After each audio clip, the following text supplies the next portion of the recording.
colonialism and the urban change. The British presence in India. The English East India Company established its first permanent factory in India in the year 1612 CE. The provinces in India were broadly divided into two categories. The areas are directly ruled by the British, which came to be known as British India, and the princely states, which were ruled by Indian princes. The collapse of Indian industries and de-urbanization. The process by which more and more people come to live in cities is called urbanization.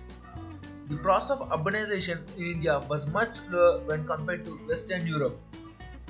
In fact, the advent of British rule, the old towns and cities which had enjoyed a prominence during the Mughal era started to decline.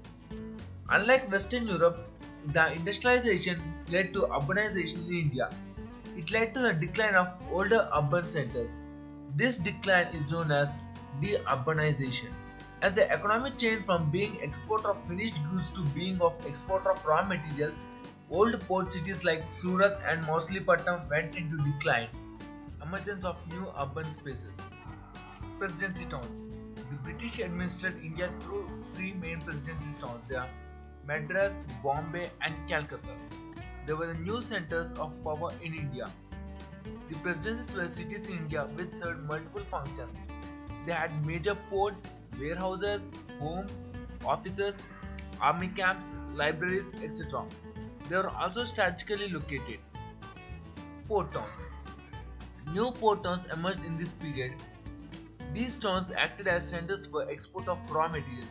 For example, Bombay was a major port for the export of raw cotton, and Calcutta exported raw jute and Madras exported indigo. Hill stations.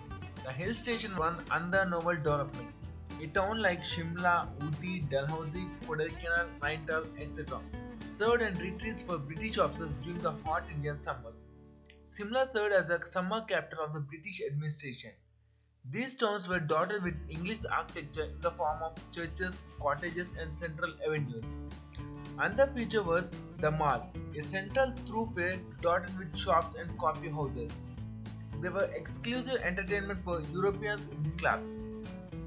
Change in design and layout. Older Indian urban settlements were typically enclosed with a compact space and surrounded by fort walls for defense, as you seen in the picture. People entered the towns through large gates or darwazas. The forts were surrounded by deep moats. They had a large number of public buildings like government offices and markets. There were large open spaces like playgrounds, parks. There was an effort to separate the Indian populace from the British. Therefore, the presidency towns of Madras, there were distinct sections, the white town for Europeans and the black town for Indians. The cantonment. Cantonments were British military settlements laid out whenever the British were present in the sizable numbers.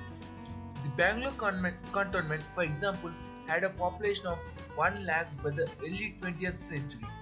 It had public offices, churches, parks, shops, and schools. It was a distinct entry from the old city. The Bungalow. The Bungalow was a new feature of the housing system. With the consolidation of British Empire in India, the Bungalow represented the power of its residents. The wealthy British residents of the Bungalow were separated from outsiders by a walled compound.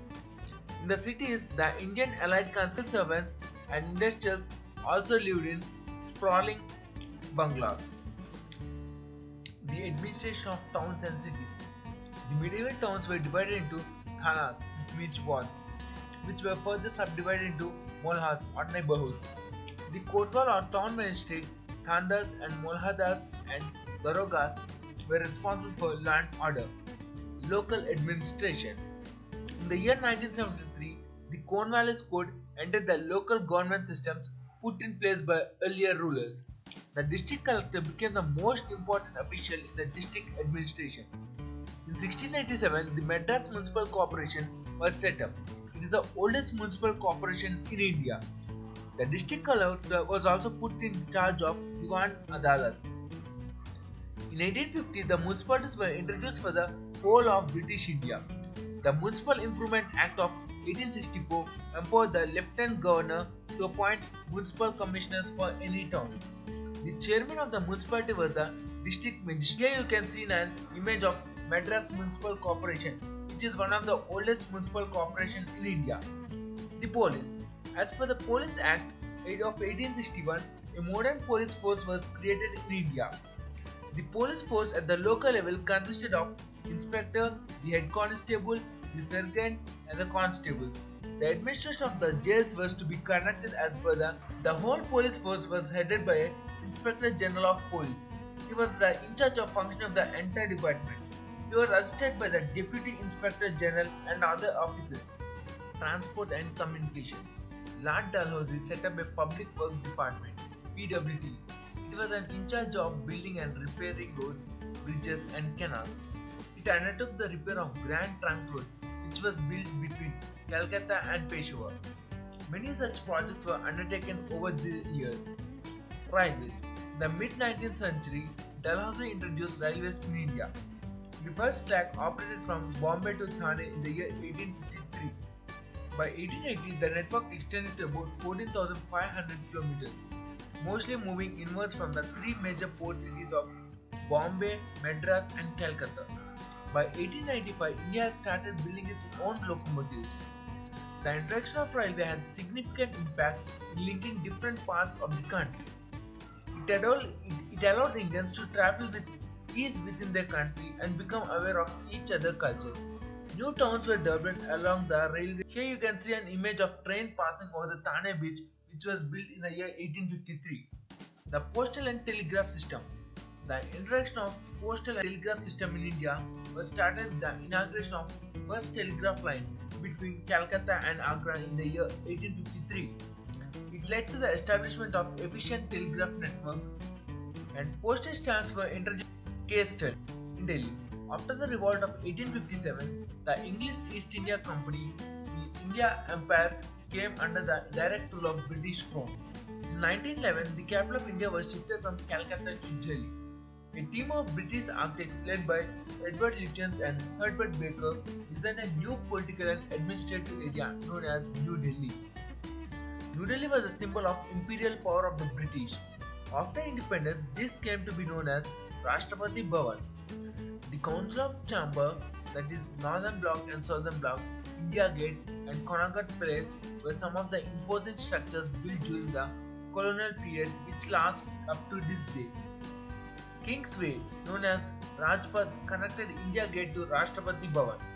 Lutyens planned New Delhi to have wide, tree-lined avenues in contrast with the narrow lines of the old city of Shahjahanabad. Here you can see an image of Parliament House and India Gate, which is situated in New Delhi.